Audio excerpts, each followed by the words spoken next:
বালুরঘাটের আকাশে এক ঝাঁক বিন্দু বিন্দু আলো। এই আলোর বিন্দু কোনো উপগ্রহ নাকি ড্রোন? চাঞ্চল্য ছড়ালো সাধারণ মানুষের মধ্যে।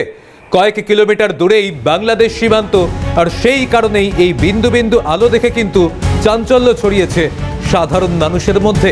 কয়েক কিলোমিটার দূরে বাংলাদেশ সীমান্ত রয়েছে এবং এই মুহূর্তে শহর কলকাতা থেকে জেলা বেশ কয়েকটি জায়গায় কিন্তু এই সমস্ত আকাশে কয়েকটি আলো দেখতে পাওয়া ঘিরে কিন্তু চাঞ্চল্য ছড়িয়ে চলেছে। তাহলে কি আকাশে ড্রোন উড়ে বেড়াচ্ছে?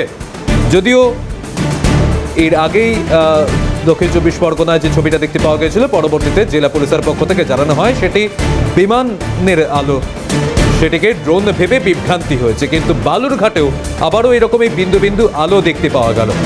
সেগুলি কি কোনো উপগ্রহ নাকি ড্রোন, তা ঘিরেই প্রশ্ন উঠছে, চাঞ্চল্য ছড়িয়েছে সাধারণ মানুষের মধ্যে। ইতিমধ্যে গোটা বিষয়টিকে তদন্ত করে দেখা হচ্ছে যে সঠিক জিনিসটা কি।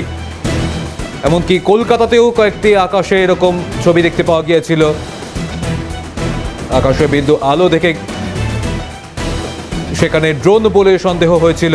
দক্ষিণ চব্বিশ পরগনাতেও ঠিক একই দেখতে পাওয়া গিয়েছিল, এবার বালুরঘাটেও ঠিক একই ছবি। কথা বলবো, আমাদের সঙ্গে রয়েছেন প্রতিনিধি শঙ্কর। শঙ্কর, এই যে আলো দেখতে পাওয়া গিয়েছে সেগুলি কি উপগ্রহ নাকি ড্রোন, কিছু কি জানা গিয়েছে? দেখুন, গতকাল রাতে অর্থাৎ রাত 1টা সাড়ে 1টা নাগাদ কিন্তু বালুরঘাটের আকাশে দেখা যায়, যদি আকাশে মেঘ ছিল তা সত্ত্বেও কিন্তু এই আলোর বিন্দু দেখা যায় একসাথে প্রচুর আলো কিন্তু একসঙ্গে সারি দিয়ে একদিকে যাচ্ছে। ফলে এই যে দেখতে পাওয়া যায় কিন্তু বালুরঘাটের সাধারণ মানুষের মধ্যে চাঞ্চল্য ছড়ায়, যেহেতু অপারেশন সিঁদুরের মধ্যে হয়ে গেছে। ফলে সাধারণভাবে কৌতূহল আছে এটা ড্রোন হতে পারে বলে সাধারণ মানুষ মনে করে, কিন্তু পাশাপাশি এটা উপগ্রহ হতে পারে বলে কিন্তু অনেক ধারণা করেছে। কিন্তু প্রশাসন থেকে কিন্তু এখন পর্যন্ত কিছু জানানো হয়নি বা আমরা কিছু জানতে পারিনি যে এটা কি ছিল। তবে সাধারণ মানুষের মধ্যে যে কৌতূহল ছিল সেই কারণে কিন্তু আমাদের এই দর্শককে দেখানো যে আকাশে আলো বিন্দু সেই সময় দেখতে পাওয়া গিয়েছে। একেবারে ধন্যবাদ শঙ্কর। বালুরঘাটের আকাশে এই ছবি দেখতে পাওয়া গেলেও কিন্তু চাঞ্চল্য ছড়িয়েছে। পাশাপাশি বালুরঘাটের যে ছবি দেখালাম, এমনকি ফাঁসি দেওয়াতেও একই ছবি দেখতে পাওয়া গিয়েছে। ফাঁসি দেওয়ার ছবি দেখাচ্ছে, একদিকে বালুরঘাটে আকাশে আলোর বিন্দু, অন্যদিকে ফাঁসি দেওয়াতেও আকাশে অদৃশ্য আলোর বিন্দু। এবং সেটি কি আসলে তা ঘিরে প্রশ্ন উঠছে, সেটি কি ড্রোন?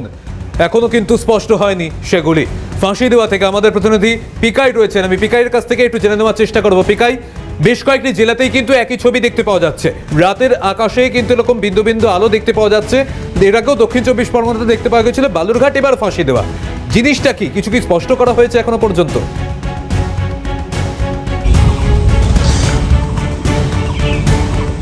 দেখো সৌমিজিৎ, তোমাকে প্রথমেই জানাই যে বালুরঘাটের পর ঠিক একইভাবে যেটা দেখা গিয়েছে ফাঁসিদেওয়া ব্লকের বিধাননগর এলাকা জুড়ে বেশ কিছু জায়গায় কিন্তু এই যে আলোর বিন্দুকে কেন্দ্র করে রীতিমতো আতঙ্কিত এখানকার স্থানীয় বাসিন্দারা। তোমাকে জানিয়ে রাখি, ঠিক বিধাননগর বা ফাঁসিদেওয়া যে ব্লক রয়েছে, ফাঁসিদেওয়া ব্লকের প্রায় 100 থেকে 150 মিটার দূরেই কিন্তু বাংলাদেশ বর্ডার। তবে ভারত পাকিস্তান এই যুদ্ধকালীন পরিস্থিতি চলাকালীন, বা তোমাকে জানিয়ে রাখি যে যুদ্ধকালীন যে পরিস্থিতি তৈরি হয়েছে, যার জন্যই কিন্তু আতঙ্কের এক পরিবেশ তৈরি হয়েছে গোটা এলাকা জুড়ে। এলাকাবাসীরা যেটা জানাচ্ছেন, গতকাল যে আলোর বিন্দু, সেই আলোর বিন্দুকে দেখতে পেয়ে স্থানীয়রা দাবি করছেন ড্রোন উঠছে আকাশে। তবে এর আগেও বালুরঘাটে ঠিক একইভাবে লক্ষ্য করা গিয়েছে আলোর বিন্দু আকাশে কিন্তু দেখা গিয়েছে। তার জন্য কিন্তু বালুরঘাট সহ বিস্তীর্ণ এলাকায় কিন্তু আতঙ্কের পরিবেশ। এই বালুরঘাট এবং ফাঁসিদেওয়া এই সমস্ত এলাকা প্রায় বাংলাদেশ বর্ডার সংলগ্ন এলাকাগুলিতেই কিন্তু বিশেষ করে নজর দেখা যাচ্ছে এই সমস্ত আলোর বিন্দু। তবে এই আলোর বিন্দুগুলি আদৌ কি ড্রোন না অন্য কোনো উপগ্রহ রয়েছে, সেই বিষয় নিয়ে এখনো কিন্তু প্রশাসনের পক্ষ থেকে কোনো রকম কোনো প্রতিক্রিয়া কিন্তু পাওয়া যায়নি। তবে ড্রোন কি না সেই বিষয় নিয়েও কিন্তু বলা যেতে পারে না যে এই যে আলোর বিন্দু বা এই ইলেকট্রনিক্স যে ডিভাইসটি রাতের আকাশে কিন্তু ঘোরাফেরা করছে সেটা ড্রোন বলেও কিন্তু স্পষ্ট হচ্ছে না। রাতের আকাশে এই যে আলোর ছটা বা আলোর বিন্দু দেখতে পাওয়া যাচ্ছে, সেগুলি কি ড্রোন না কোনো উপগ্রহ এখনো স্পষ্ট নয়।